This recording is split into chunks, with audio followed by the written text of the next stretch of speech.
Well, hello again, everyone, and welcome back to another installment of Between the Shadows. This is Kristen. This is Kara. Just want to say thanks so much for joining us. We are back after taking a week off, and life happens. Life happens. New jobs. And schedule's not coinciding for the week, but we're getting back on track.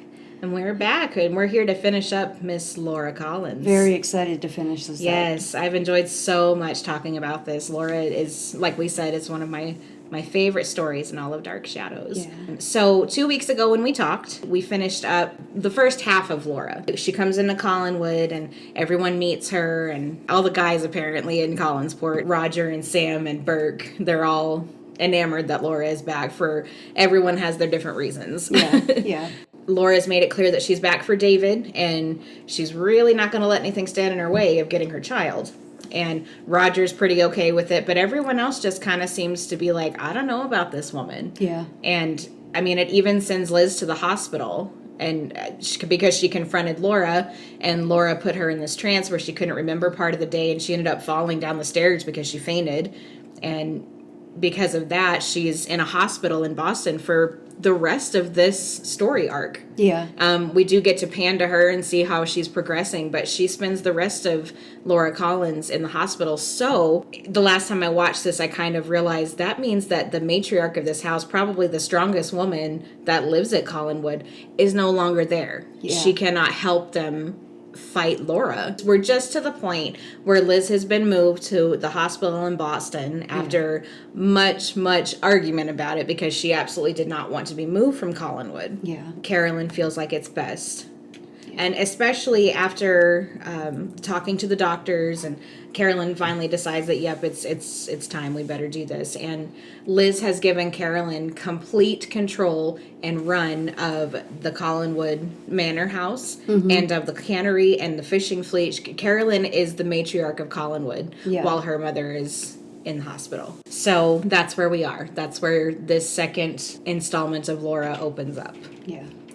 They have no idea what's wrong with Liz. That's why they wanted to move her to the hospital in Boston to get better care. And they can't treat her at Collinwood as much as she wants them to. Yeah. But I just have to say that thank goodness that Carolyn was put in charge. I mean, she may be young, but I do think she was the better choice. I mean, I know that she had just gotten over this very immature Burke Devlin thing. Yeah. But as soon as her mother put her in charge, she was a completely different person. Yeah.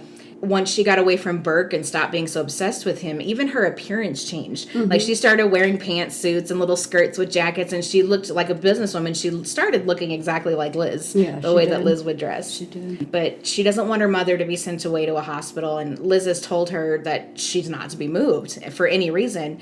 And Frank Garner, the younger of Garner and Garner, sends a Dr. Peter Guthrie to examine Elizabeth. And Dr. Guthrie is a parapsychologist and specializes in disorders of the mind. And the thing that Guthrie doesn't tell everyone right away is he also specializes in the paranormal too. That's that part of that. Yep. Dr. Guthrie tells the family that Liz is in a trance and the safest thing for her is just to be moved. Guthrie is convinced that whatever or whoever did this to Liz is right there on the grounds, and the further away that Liz is, the better she will be, and she might be improved, but he does say she might be stuck like this permanently. Right. So that's when Carolyn's like, okay, Dr. Guthrie, I trust you. Let's do this. And then I think that's when Guthrie, he goes to Collinwood and he starts poking around. He starts poking around and starts questioning everybody, and Roger tells him to get bent, pretty much. Mind your own beeswax. Pretty much. But Vicky lets loose and tells him all of the things that have been happening at Collinwood, supernatural or otherwise. She didn't have any filter. She was just like, look, this is what's happening. I'm scared to death. I'm scared for this child, and now I'm really worried about Mrs. Stoddard. Right. Vicky never once called her Liz. She was always Mrs. Stoddard. Like through Vicky's run of the shows, it was never Elizabeth or Liz. It was just Mrs. Stoddard. Yeah. And of course she tells him that she has seen Josette and David has too. Mm-hmm. And he goes over to the old house with David in search of Josette. David wanted to ask Josette whether or not he should go off with his mom or stay at Collinwood. Josette seems to be silent. But David smells her perfume. Oh, yeah. So, that telltale perfume. That just tells you she's there, of course. And the ghost changes her own portrait to the finished portrait of Laura and David in flames while Dr. Guthrie is exploring other areas of the house. Yeah, because remember, when the others found the finished painting, Roger chucked that thing into the fire. Right. And so David hasn't seen it. Right. You know, he's only seen his mom in the flames and that blank spot at the bottom of the canvas. Right. And he hasn't seen that he's supposed to be there, but now he's like, what the heck? Mm-hmm. When Guthrie returns in search of the house, the painting turns back. It's back to the portrait of Josette. But Josette, while David was alone, remember we talked that she seems to really be out to protect David. Like David seems to be her main focus. Her main focus.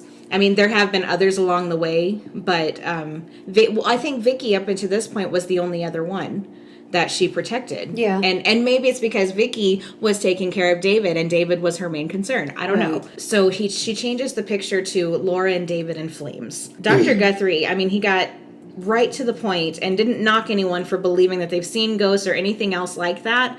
He was a parapsychologist, which means he definitely believed in ghosts, but as he told Vicky, I've never had the pleasure of meeting one. Yeah. And so he's a little bit skeptical, but doesn't like just completely, oh, well, you're crazy, you didn't see nothing. You know, I really, he's very smart and he knows how to ask the right questions to get what he needs. And Dr. Guthrie, he was, I liked his character. I liked that he brought in sarcasm, he brought in wit. You know, he was so smart when he got people to open up about what was going on, because he knew that he was going to get there and nobody was going to want to talk about it. Vicky was a different story. She's just like, look, I trust you. Here's the thing, you know. Mm-hmm. But everybody else is just so hush about it and doesn't want to believe what they saw.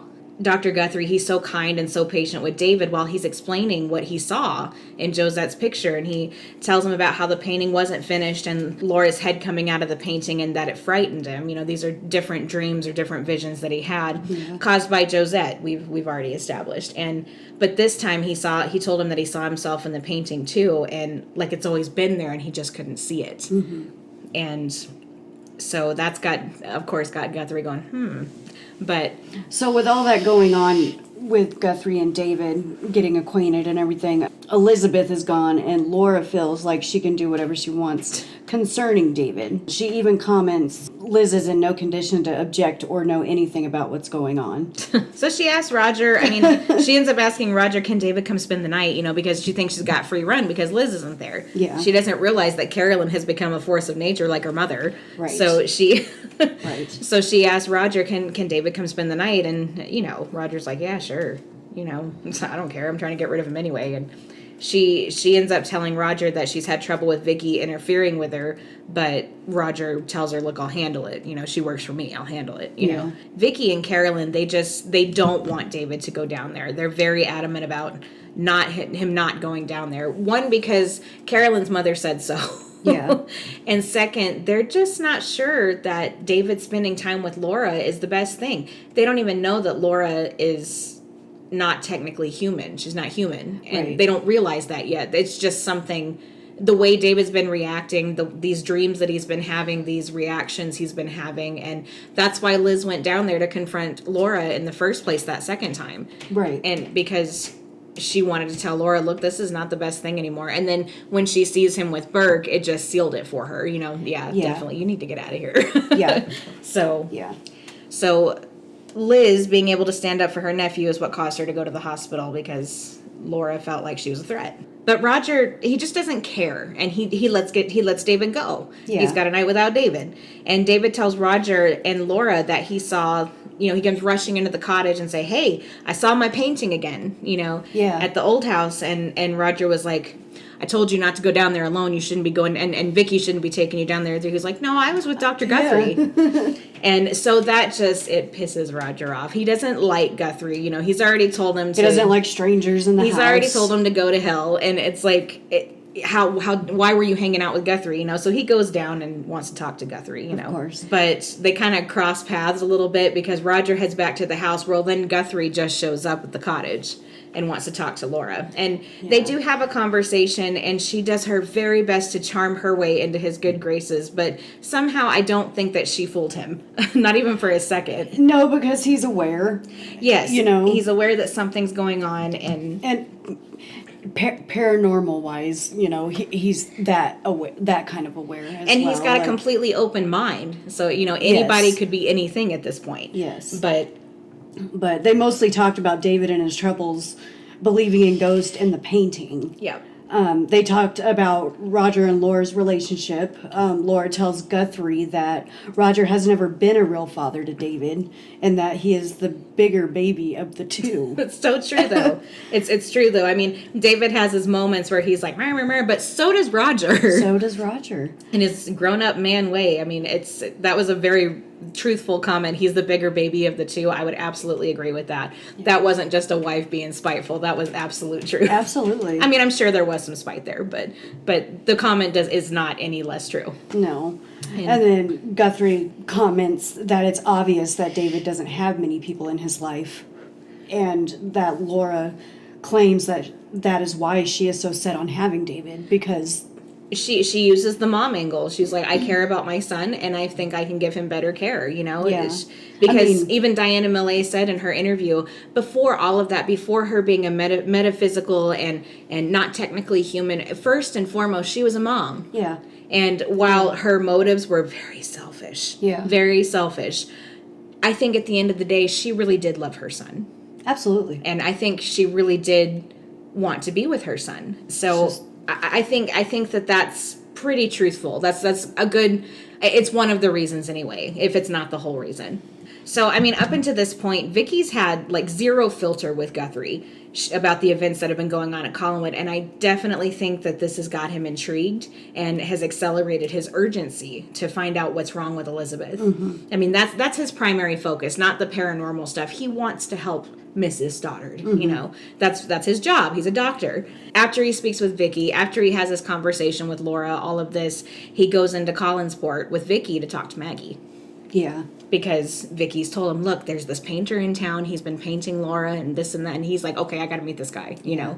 So they go in and they talk with Maggie, who encourages Guthrie. Go, please go and talk to my dad. He is climbing the walls because he can't work. Mm-hmm. And because of his hands. Remember, he burned his hands, so he couldn't work. Right. She's like, he'd love the company because he can't paint. And so Guthrie shows up at Sam's cottage and tells him that he's a fan of Sam's work, and hope that Sam will just let him kind of browse through his work so he might be able to see this painting that Vicky had told him about. Yeah. And Guthrie, he was so smart, and he chose his method very carefully because he knew, again, that if he had shown up at Sam's and asked about Laura's picture, Sam most likely would have slammed the door in his face. Yeah. And probably would have had several drinks about it. Yeah. So while he's browsing through Sam's paintings and stuff, he finds the second painting of Laura that was burned and asks Sam what had happened to it. He asked if this had been a previous painting of Laura. Yeah. Because he had heard that he had several portraits of her. Right, he had painted several, and like Vicky told him, he's painted more than one, man. Yeah, so. And at that point, Sam just gets irate, like just get out. Who are you? Just get out. Get out of my house. Yeah, who sent you? Right. But Guthrie is persistent and straight with Sam about the painting. Sam just says, he's like, I've got nothing to say. Yeah. And Guthrie answers with, except that you didn't paint it, and I believe you. Right, and this is the part where Sam does that classic thing. He's like, I don't care. What did you say? I loved that because he was pissed, and then all of a sudden his face changed. What did you say to me? Mm-hmm. And Guthrie, like he's sobered up. Yeah, exactly. But I mean, at this point, he tells Maggie that he hasn't had a drop. He was like, I think there was a scene earlier before Maggie went to work. He was like, a guy sits around here all day and he gets thirsty, but he hasn't had a drop. So Sam is sober. But that just it was a sobering moment for him. He got out of his rage, And Dr. Guthrie says he didn't know why he believed Sam, but he'd like to find out, and that he is someone who could perhaps tell him and help him to find out who actually did paint it. Right. And he tells him that Vicky sent him and that he's trying to get to the bottom of what happened at Collinwood and at Sam's, because he's convinced that these two, this Sam painting her portrait and whatever's going on at Collinwood, Guthrie is smart and he knows that they're related. He doesn't know, but he highly suspects. Yeah. And so finally Sam trusts him and begins just to open up about Laura. Yeah. And the events that have been happening since she's returned. Yeah. During all of this, Burke and Vicky are having coffee because Burke's like, hey, if you're waiting on Guthrie, come sit down and have coffee with me. You know?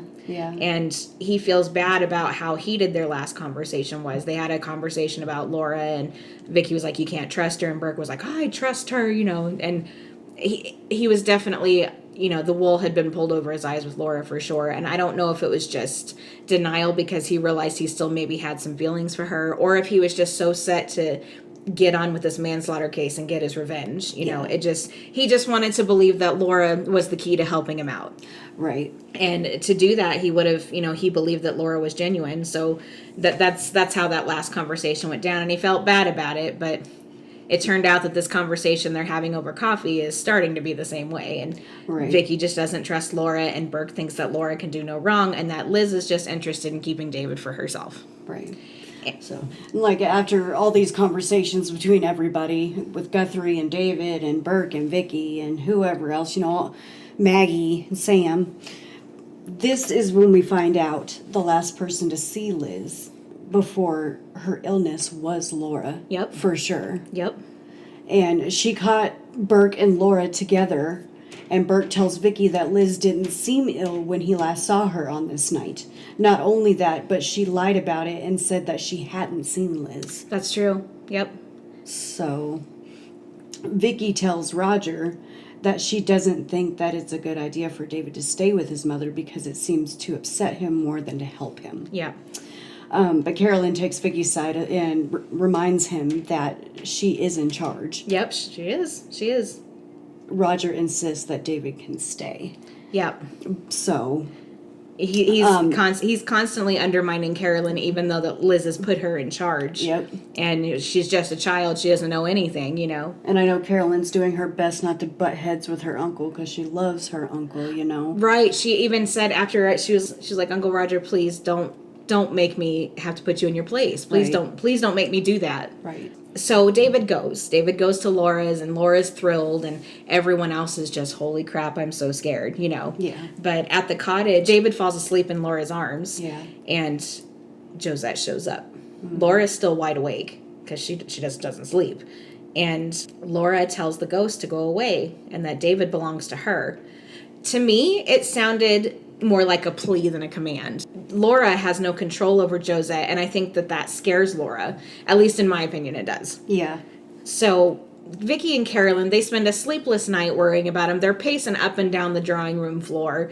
And at this point, they suspect that Laura had something to do with Liz's illness. Like I said, every time somebody hears something, they go and tell someone else. And everybody's trying to put all these pieces together. Yeah. And so everybody suspects, even though they don't have a clue as to what's actually wrong with Liz. The only proof that they have is that Laura lied about seeing Liz. And Dr. Guthrie suspects too.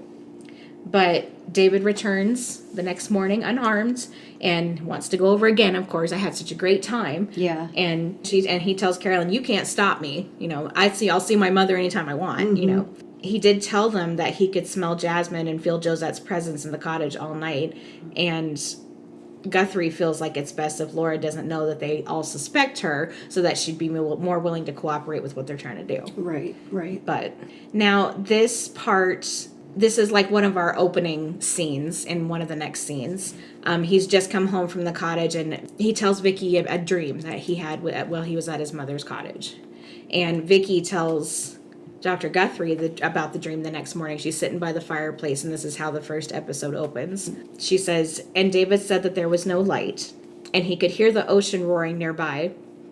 And so he had the feeling that they were walking along the beach, and his mother was holding his hand, and he said that he thought that they were the only two people in the whole world, and that the world itself was infinite, endless space.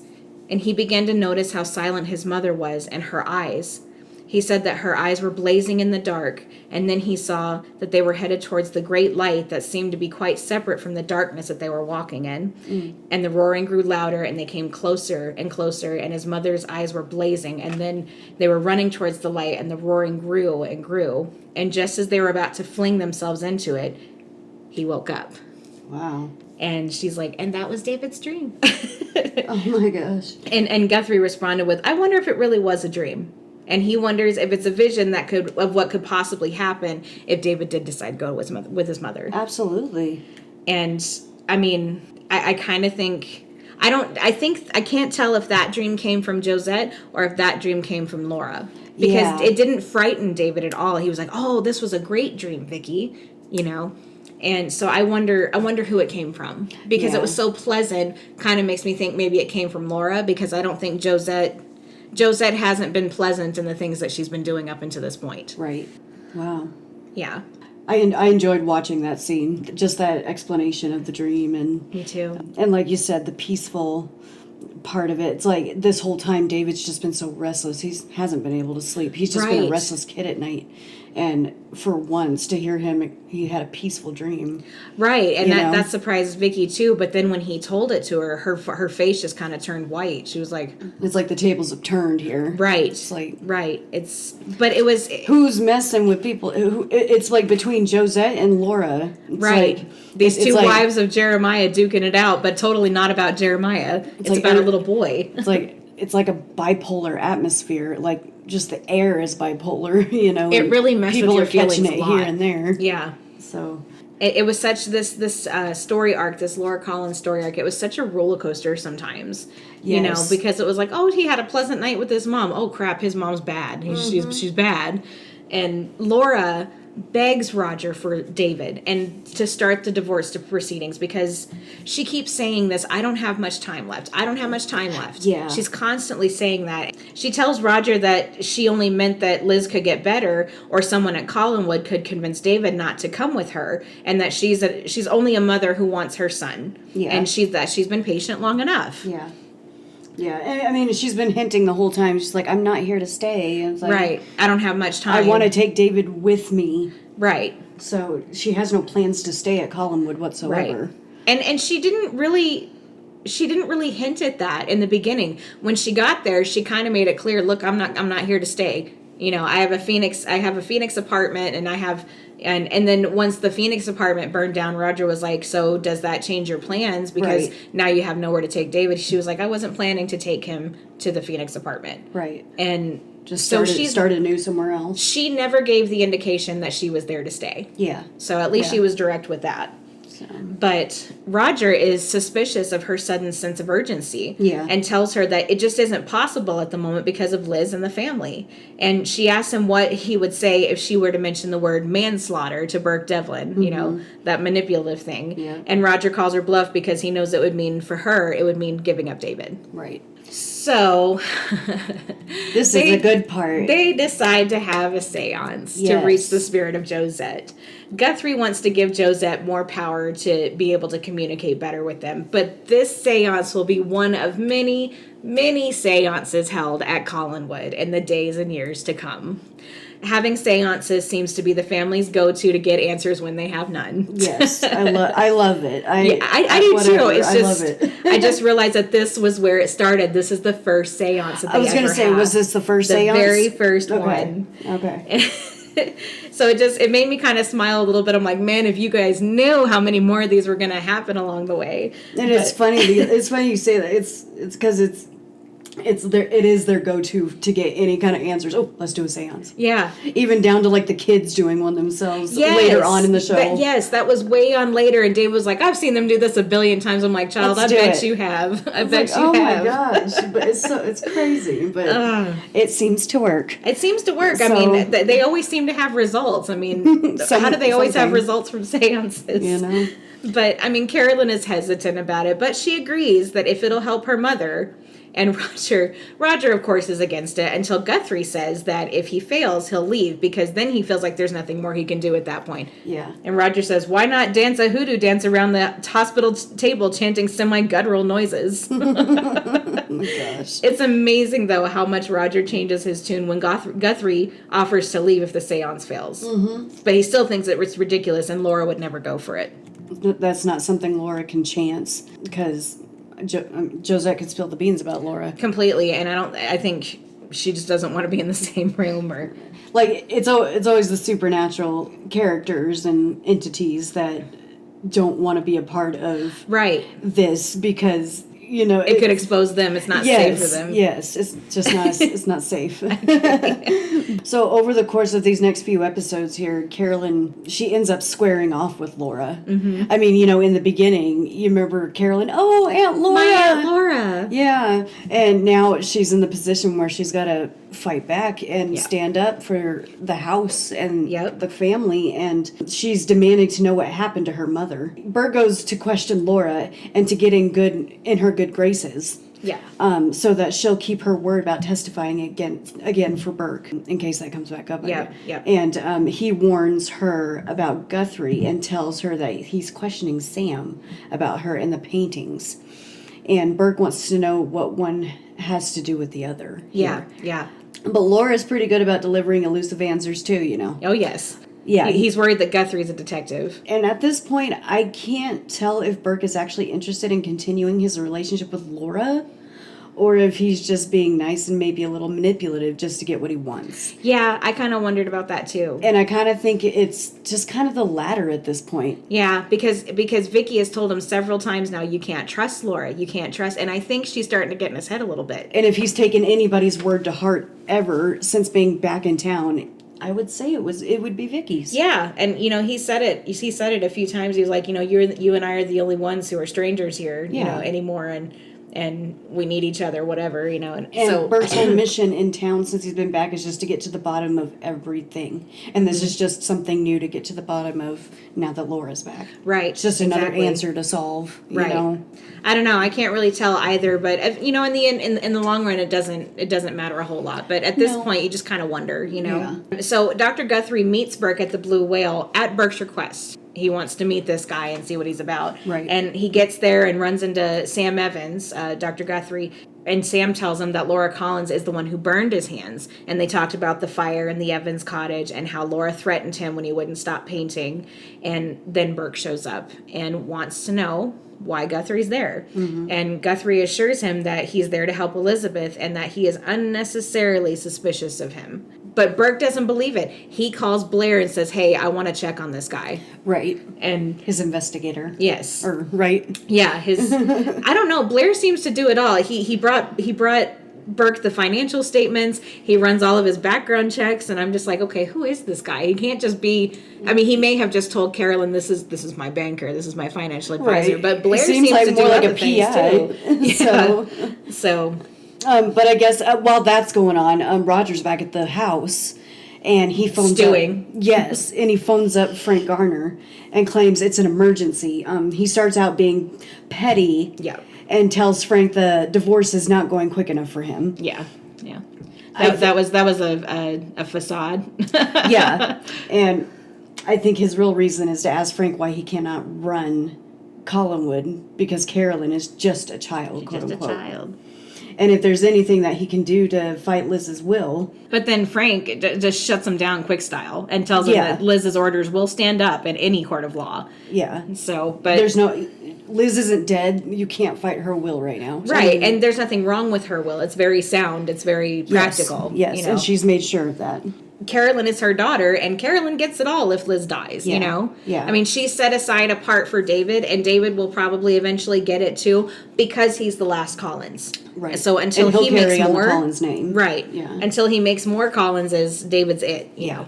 Because Carolyn will get married and do whatever, so she may not even be there. So anyway. She has Collins blood, but not the Collins name. Right, exactly. Liz's will stand up in any court. Yeah. So. And Frank's on Liz's side, not Roger's. It's like Richard told him, "We are Liz's daughter's lawyers. We're nobody else's lawyers." You know. Right. He did stand up for him in the manslaughter case at Liz's request. Yes.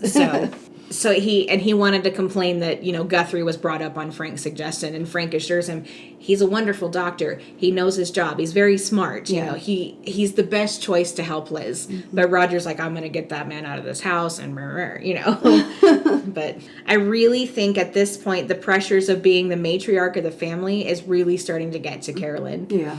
She isn't any good at making all of the decisions and that she really misses her mother. Yeah.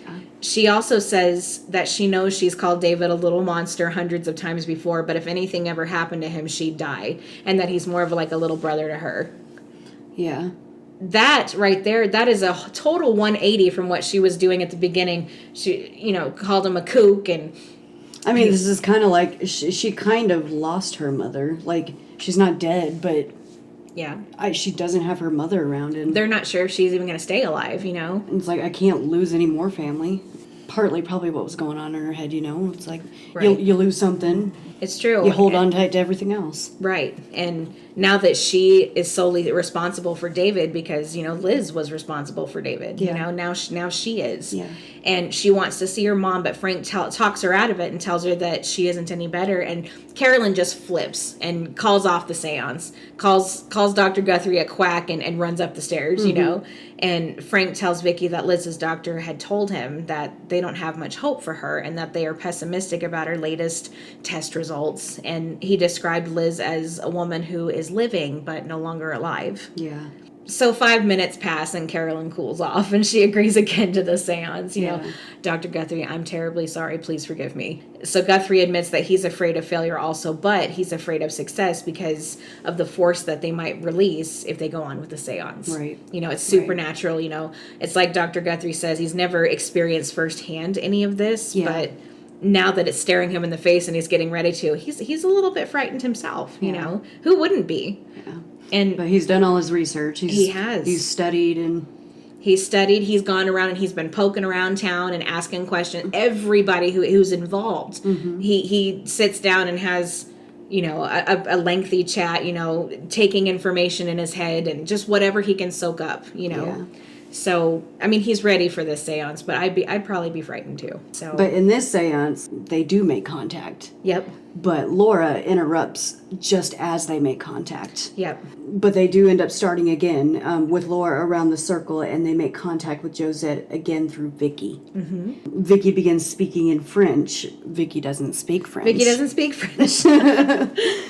Guthrie is able to understand that there is a person who is evil and that there will be another fire soon and that a child is in danger. Yeah, that was like about all the French he could pick up. He was like, okay, this is what she said. It's very disjointed is what he said. Yeah. This was one of those scenes that gave me chills just, watching Vicky, with her eyes closed and, and just speaking in French and not being able to speak French otherwise. And Laura's sitting there the whole time with these wide eyes just staring at her. Yeah. And those big old baby blues of hers. And not that you can tell it's black and white, but we know later on that Laura's got these piercing blue eyes, But she's staring there with these big round eyes, just not moving, just listening.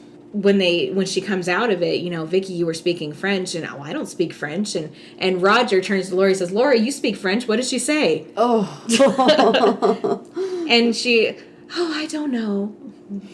So he was muttering, it was rambling. Oh my gosh. But Guthrie, he was like, well, lucky for all of us. He was like, I understood. I'm like, whoa.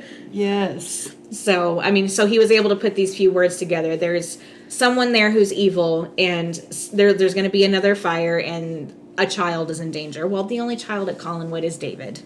So everybody knows that David's the one that's in danger. Right. And Guthrie's figured out now that the source of Liz's illness is at Collinwood because she's slowly improving now. Like her numbers are coming up. Yeah. And he suspects Laura, but he can't prove it. He took a recording of the seance. Like he had a tape recorder in the room and he captured everybody's words perfectly and he kept listening to it. Smart. And very smart. So the tape recording that he had at the seance with the recording, he's been listening to it over and over, but then all of the sudden it's been filled with the sounds of fire and none of the words that were spoken remain on the tape. Right. So he has no proof of what happened at the seance now. Right. And like we were saying a little bit before here, Liz, they say that she's slowly improving and everything. Mm-hmm. And that just reminds us of why Laura is in such a rush.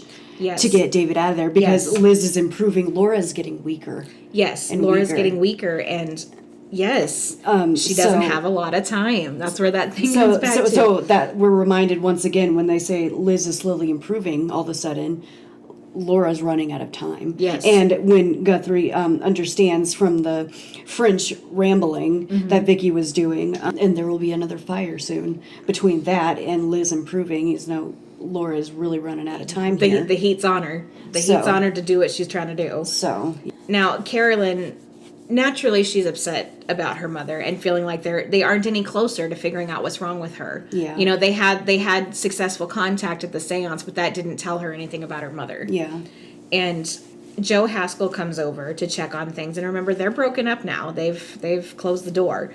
And Carolyn, in her emotional state, leans on him and even tells him that she misses him, and it never occurred to her that she would want him.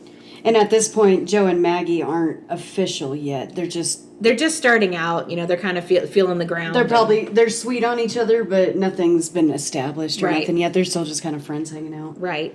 So Carolyn swoops in. And Right, exactly. But, I mean, Joe says that he's moving on, but he does comfort her and lets her know that they can still stay friends. Carolyn is sure that Laura is responsible for what has happened to her mother. Yeah. Now, the police department in Phoenix closed the case on the apartment fire, but they can't get over the fact that the woman who died is not Laura Collins. Remember, the body was positively identified as Laura Collins, but Laura Collins at Collinwood has submitted to a physical, and she is undoubtedly Laura Collins also. Yeah. They go to the morgue, you know, to sign some other paperwork before the guy leaves and gets back on the plane. They go to the morgue and the body's gone.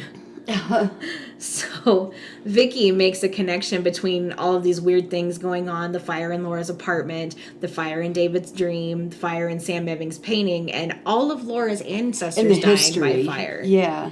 And Guthrie wants to do another seance. But he knows that it freaked Vicky out after the last time, so he's going to do everything he can before he resorts to that. But he's kind of leaning in the way of another seance. Well, and also because Josette, Vicky is the one that Josette spoke through. Right. So you got to have Vicky there, you Definitely. know? You definitely do. In the meantime, Burke has begun to have his doubts about Laura finally. Mm-hmm. And he asks Vicky if he can trust her. And of course, Vicky's already said, no, you can't. I don't. But he wants to know why she doesn't trust Laura.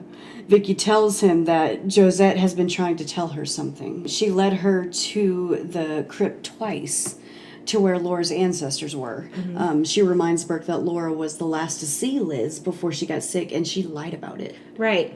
Her reasons are just. They're sane. They're logical, you know? So, I mean, 3 strikes, you're out, girl. Right. Guthrie can't wait to tell Laura what's happened in Phoenix. Oh, yeah. And because he has suspected Laura, too. So he wanted to get her reaction. You know, this is Guthrie going to confront, but also going to get more information because he wants to see her reaction. He wants to see what she's going to do. Right. So she tries very hard to shut him out, but he's persistent. He tells her that the body in Phoenix was gone, and she tries to play it off, but she's obviously very concerned. And he wants to know what she knows, but she warns him to leave her alone. But Guthrie, being ever persistent, says that he won't leave her alone, and she says, "Don't say I didn't warn you." And it's not until Burke shows up again that Guthrie leaves. Like, Burke has already talked to Vicky, now he's going to go talk to Laura. Right, you know, right. Everybody in Collinsport was busy during Laura, just because I'm going to go here and I'm going to go here. Yeah, But Burke shows up and tells Laura that people wouldn't suspect her if she'd just give a few straight answers about what she knows. Yeah. But she won't tell him either. She only wants to be left alone. You know, she's getting weaker. People are closing in on her. And she starts this plot on Guthrie once he returns to Collinwood. She starts out by making him feel a little bit dizzy and disoriented until he finally passes out. About the same way. Just the same he did to Liz. Yeah, she did, yeah. Vicky finds him, and he snaps out of it when David interrupts Laura at the cottage. Yeah. David walks in, "Mother!" and she doesn't answer him. Yeah. You know, and he has to go over and shake her, "Mother!" you know? And David comments that the look on his mother's face was one he had never seen before, and it looked like she was part of the fire, just like in his painting. The look on her face, you know, she looked like she looked like she belonged in the fire, that she was part of the fire, just like in my painting. And Guthrie and Vicky realize Laura tried to do to Guthrie what she did to Elizabeth. Yep. And Guthrie tells Laura when she shows up later to, quote unquote, return David's scarf, that he's on to her. and he tells Carolyn that he's been able to piece together so far. Yeah. The first Laura Murdoch of which we have any record is Laura Murdoch Stockbridge, died by fire in 1767. The next date is exactly 100 years later, in 1867, Laura Murdoch Radcliffe, also killed in a fire, and then of course Laura Murdoch Collins in 1967, who was killed in a fire in Phoenix. And then he proceeds to tell Carolyn the legend of the phoenix, who is this legendary bird who arranges its nest so that the sun will set it on fire, and from the ashes a new phoenix is born. Yeah. And Guthrie and Carolyn enlist the help of Joe to break into one of the tombs of Laura's ancestors, Laura Murdoch Stockbridge. That's the one they're looking for. Yeah. And like the original one. Yes. Yeah. So I guess when we asked the question last episode if Laura Collins Stockbridge, the one who was that was married to Jeremiah, was the first, according to this, yes, she was the first, the one that was married to Jeremiah. So Laura Murdoch Stockbridge was married to Jeremiah. Right. That's the first Laura Murdoch of which we have on any record. Okay. So that's the first one they have any records on. Okay. So they get to the cemetery, and the caretaker stops them just as they're getting ready to pop that top off the coffin, you know, and the caretaker seems to think that if they open the coffin, they're going to bring a greater danger, and he does everything he can do to stop him. This caretaker is old. He definitely believes in the ghosts and spooks, yes, and all the tales of the abnormal and paranormal. Yeah, and he knows all the stories on all these dead people. Yes. It's like, well, I'm looking for this person. Oh, they're over here, you know, and before him, it was his father, and his father before him. Right, so he's got all the stories. All the history. Yes. So even Frank Garner shows up, and because yeah. Carolyn tipped him off. And she was like, I promised I wouldn't tell you. And he was like, he's down at that cemetery, isn't he? And he was like, Carolyn, you don't have to say anything, but if you think I shouldn't go, then stop me. Yeah. And Carolyn doesn't stop him, and he was like, ugh. Yeah. So he goes down there and tells them that they could go to jail and that there are legal ways to do what they're doing. But Guthrie's like, there isn't enough time, and we have to do this like right away. And just as they're about to leave, Joe smells the familiar scent in the crypt is filled with the scent of jasmine. Josette. Enter Josette. The coffin opens, quote, on its own, and we all know what they find in the coffin when it's opened. Nothing. A whole lot of nothing. It's completely empty. There's no evidence that there's even been a body in this coffin. Right.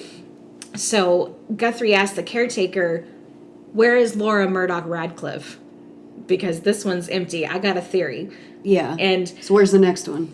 Frank already knows what Guthrie's thinking and tells him that he might be crazy, but he's going to help him. Yeah. So they dig up this grave, and say it with me this time, they found nothing. Laura shows up as the caretaker is opening this book about the family.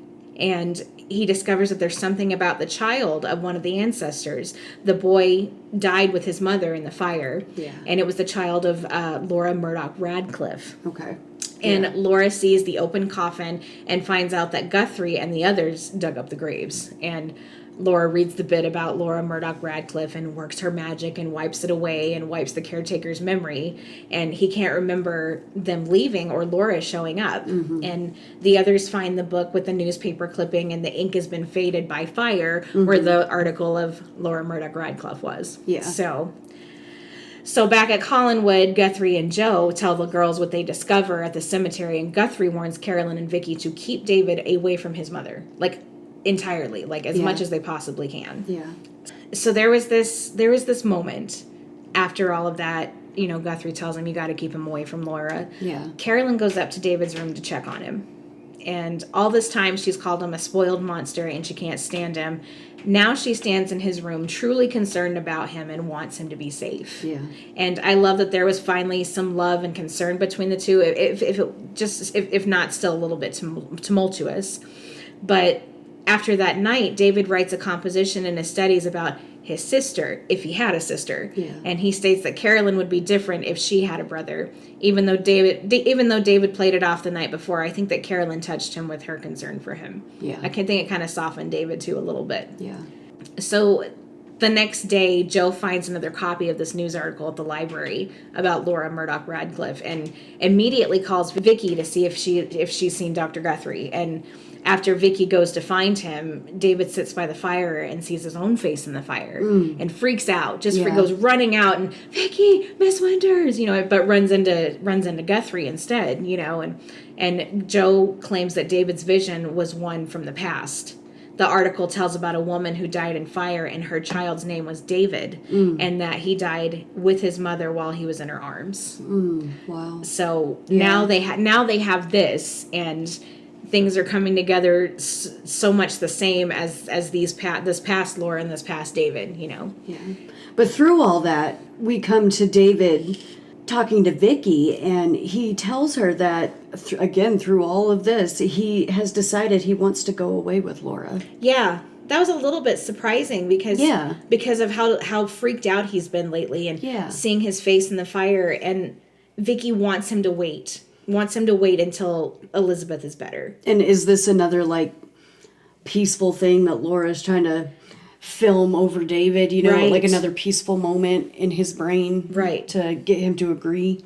David he claims that he is scared of the things and the things that keep happening to him. Yeah. And when he saw his face in the fire, he took it as a warning that he should leave Collinwood before something happens to him. Right. But Vicky's like, no, you have it wrong. He can't. She can't just tell him it's your mother.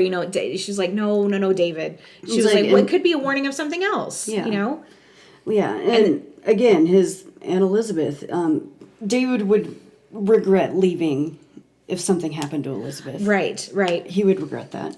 But that's what Vicky's trying to tell him. Don't leave until she gets better at least. Right. And then asks him to remember all of the things that frightened him about fire. Yeah. And all of a sudden now he's seeing his face in fire. She's like, please remember what scared you. She's trying to get him to realize that his mother was the one that he keeps seeing in the fire. Yeah. So eventually Guthrie convinces Roger that it isn't safe for David to be with his mother and that she is only out to destroy him. Yeah. Roger has been in Boston visiting Elizabeth. He says that she isn't any better and she doesn't move or doesn't speak. And Guthrie just comes straight out and asks him, do you want your son to die? Mm-hmm.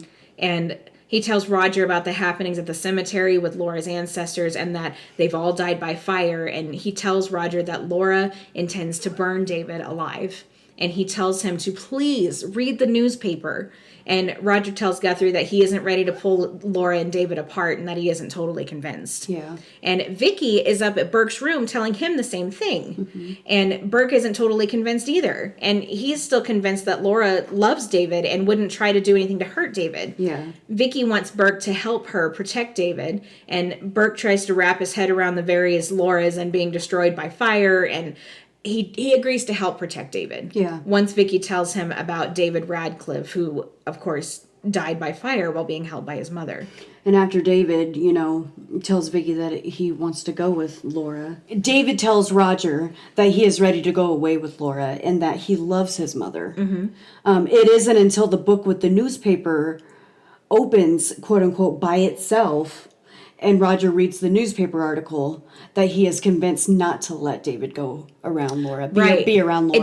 It takes that moment, that reading about David Radcliffe and, the book opening by itself, that he's like, holy crap, maybe he's right, Right. Maybe Guthrie's right. Right. And of course, he reads the same thing that everybody else read, that it states, the boy died in his mother's arms by fire, and that the boy didn't want to be saved. They didn't want to be saved. That was the part that got him. He was like, Vicky. He was like, you didn't tell me. The boy, he didn't want to be saved. Yeah. And David has just told him, I'm ready to go away with my mom. I love my mother. Yeah.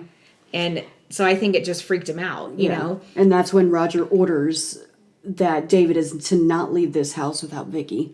Of course, much to Laura's dismay. Oh, she was pissed. Takes her right off. She caught on fire, no pun intended, about that. Yes. But you could almost see those flames burning in her eyes. Yes. He was like, David's not to leave. And because she comes over to take David, and Mrs. Johnson's like, well, he's with Carolyn. They're buying shoes. Well, I was going to do that. Look, I just follow the orders. That's what they told me. I just work here. And so she shoves past Mrs. Johnson and calls up to Roger. He's upstairs. Yeah. And she how is this true? And Roger's like, well, he feels like, I feel like it's best if David stays inside. And at first he uses the excuse of falling behind in his schoolwork, but then he quickly jumps. He says, I'm David's legal guardian, and I've seen the things that have been going around, and I don't like them. And these all seem to happen when you, Laura, came back to town. Yeah. And it would be best for everyone if Laura would just go away without David. Yeah. And she, of course, her little secret weapon brings up the manslaughter charge, and he just doesn't care. Yeah. He's convinced that David would be better off with him than with Laura. And Laura says, one way or the other, I will win. I will get David. Even Burke is now convinced that Laura can't be trusted. Right. She tells him that Roger won't let her have David and he has to help her. And he tells her that he just doesn't know her anymore and he can't help her because he doesn't trust her. She begs him to believe in her, and he tells her that that's the trouble. He doesn't believe her anymore. And she turns on the waterworks, and Burke tells her that your tears are fake, but they won't work on me anymore. Not anymore. Yeah. And I got such a kick of Burke finally telling Laura off. You know, she's had the wool pulled over his eyes the whole time. And he's like, oh, Laura, we're back. You know, we're back together. And all of a sudden, you know what? I don't trust you. But it also shows how reasonable of a man Burke is, too. Yeah, Burke the human. I mean, he's willing to give people the benefit of the doubt. The second he gets his proof, then... And the thing was, he said this to Vicky. He was like, you know, if anybody else had come to me with this story, what you just told me, I would have called him crazy. He was like, but since it came from you, why do I trust you? You know, why do I trust you so much? And Vicky was like, I'm not asking you to understand. I'm just asking you to trust me, you know. So Guthrie confronts Laura in her cottage and comes right out and says it. You're the undead. And she, of course, says that what he says is ridiculous, and she doesn't know whether to laugh or feel sorry for him. And he wants to know what she plans to do with David. And she said that she just wants to take him away and that it's really none of his business. So Guthrie decides to have another seance. That's where we are. There's no other choice.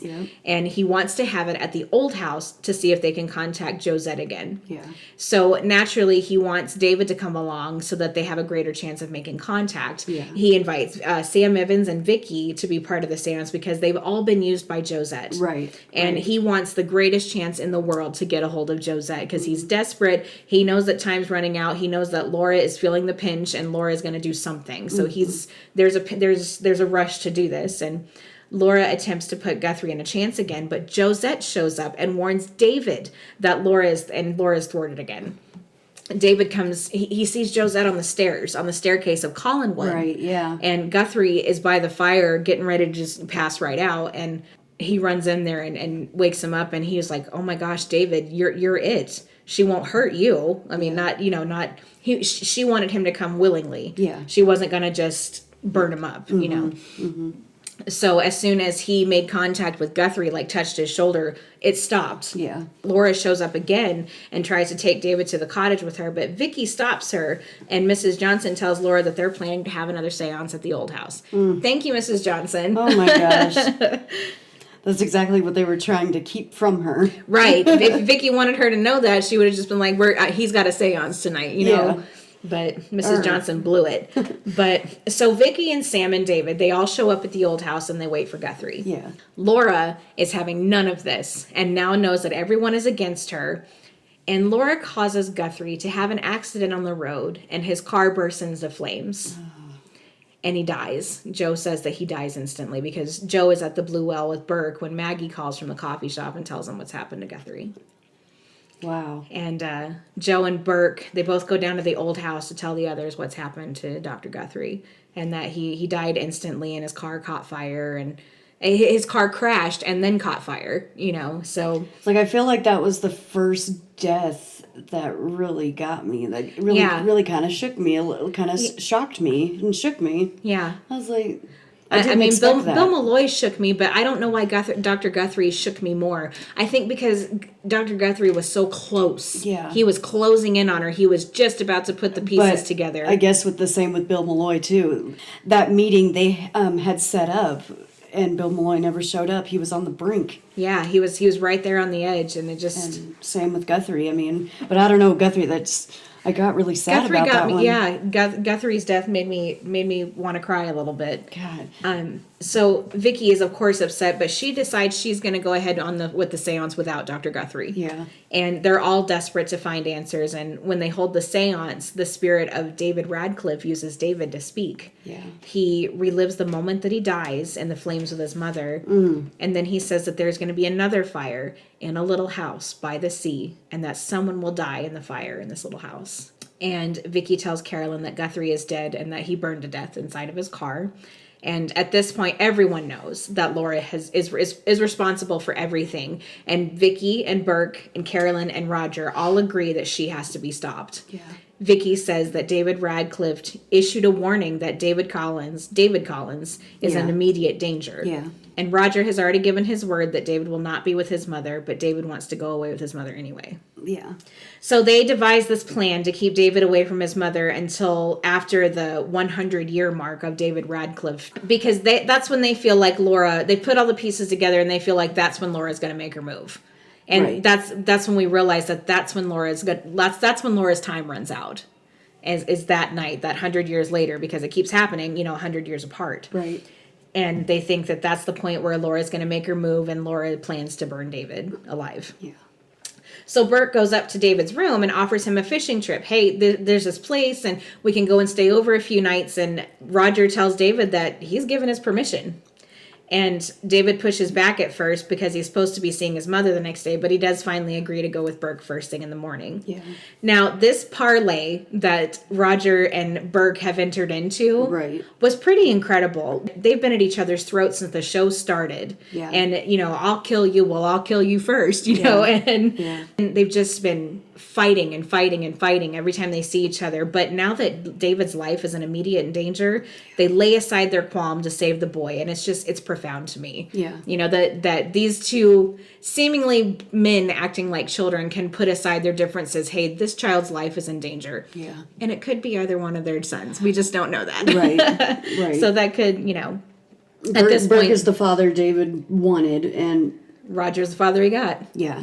So at work together to save the boy. But that aside, it wasn't a contest. It was just this child's life is in danger, and we can't let this happen. Right. And Roger goes down to give Laura the news, and somehow she was just okay with it. And Roger plans to take her to the bus for Boston in the morning, and everything just seems like it's going to be okay. It's like she's given up. She's, waved her white flag, and it's like, okay, you win. Yeah. You win. I'll leave town. Yeah. And she starts packing. And Burke doesn't believe a word.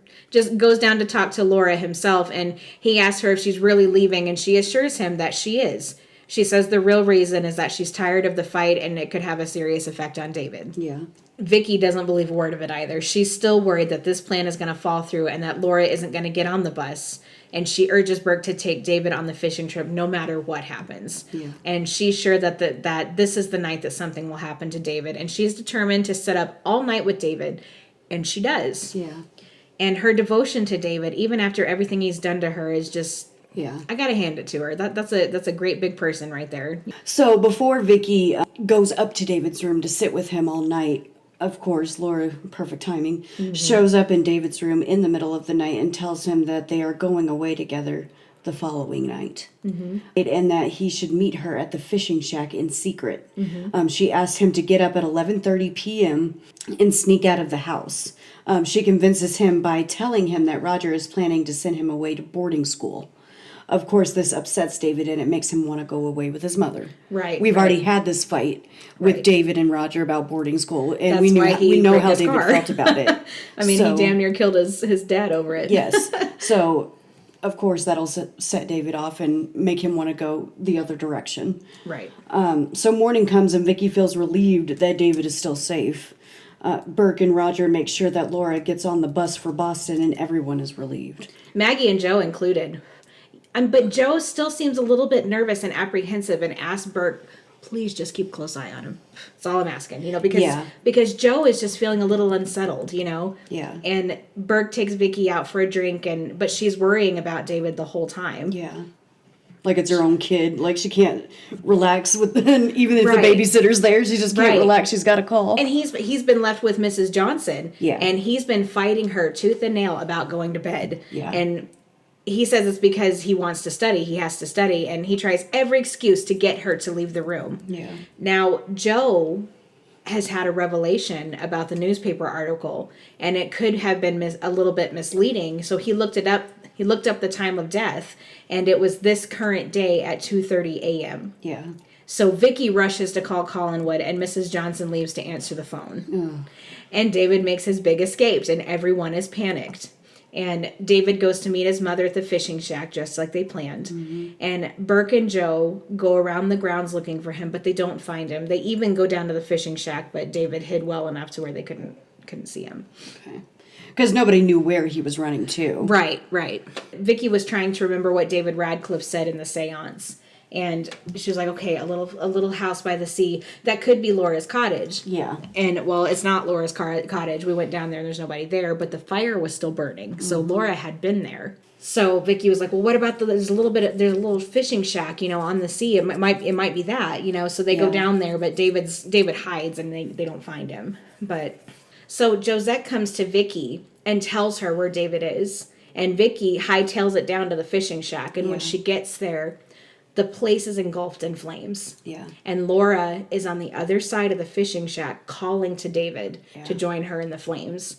And she asked him to tell her the story of the Phoenix. Do you remember the story of the Phoenix? Tell me the story. Oh. And this kind of puts him in a little bit of a trance and doesn't seem to hear Vicky when she calls to him. David, come away from there. David, grab my hand. She can't get in the door. Yeah. She can't get a hold of David. He's in this trance. And he just seems to be mesmerized by the fire that's all around him. And he recalls the story of the Phoenix, and Laura continues to tell him that they'll be together if he'll only come to her. And she tells Vicky that there's no use in calling David and that he'll be reborn just as she's been reborn century after century. Yeah. So while all of this is happening, Carolyn's gone to Boston to visit her mother when Liz all of a sudden comes out of her trance and she starts shouting for David. Yeah. And all she can say is David and fire, David and fire. Yeah. And that's all she can say. And Laura's reincarnation is near, and she desperately wants David to run into her arms. Yeah, we're like down to the last minutes. Yeah, and she even tells David, there's only a few seconds left. Run to me. Yeah. And Vicky is still pleading with David, please come to me. She's like, you don't want to do this. And over as the shack is just burning to the ground, like pillars are falling. Pieces are falling, and oh my God. David seems to come out of this trance that he's been in.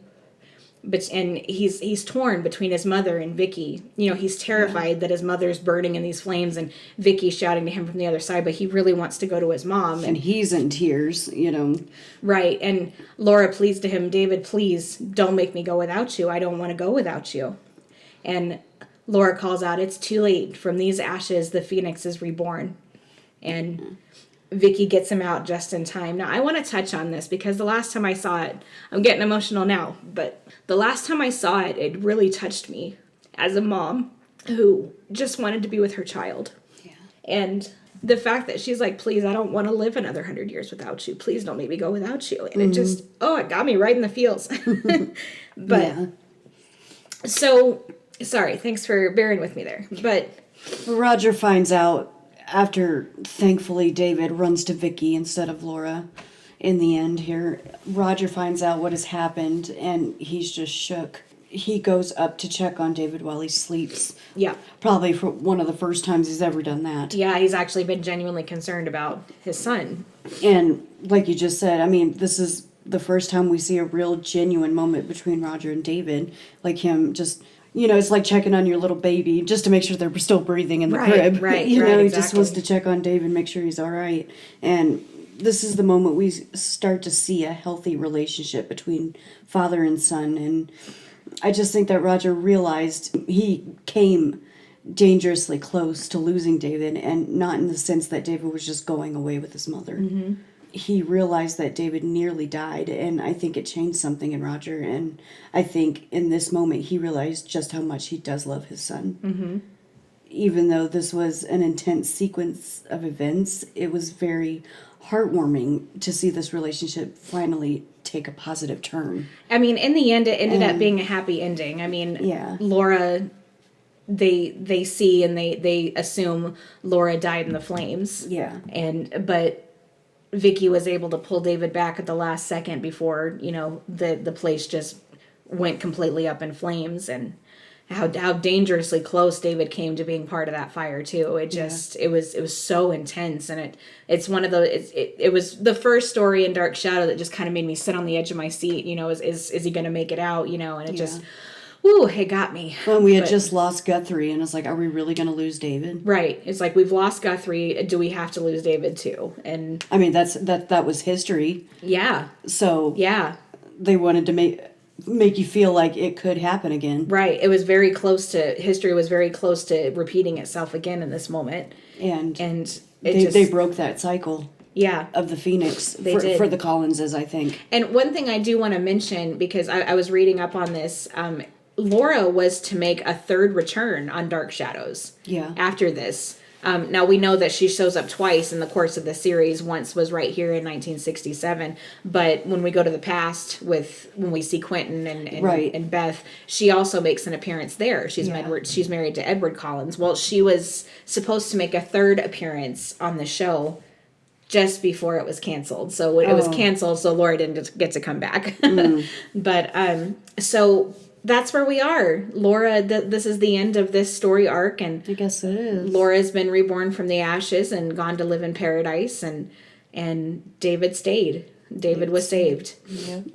And Liz all of a sudden feels better. Liz gets to come home, and this goes right into our next story arc, which is when we meet Jason McGuire.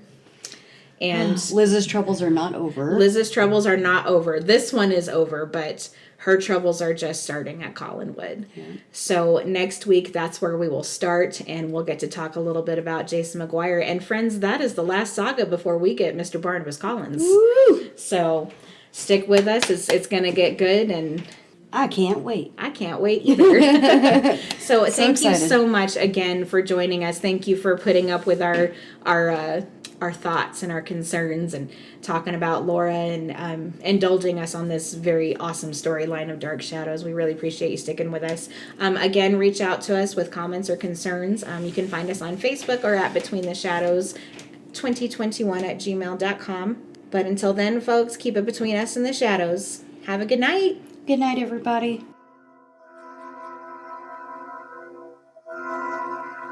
The Phoenix is a legendary bird that is said to live forever, and it's said that there are only one on Earth at a time.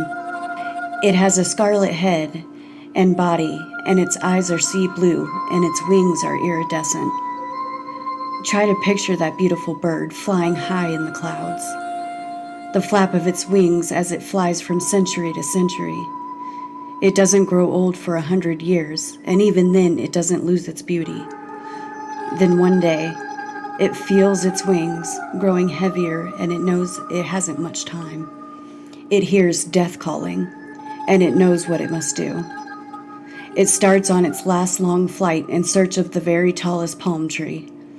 It gathers up all the sweet-smelling spices, and it builds a very special nest at the top of the tree. And then, at dawn, the phoenix awakens and begins to sing. And then the sun rises, and all the rays become very strong.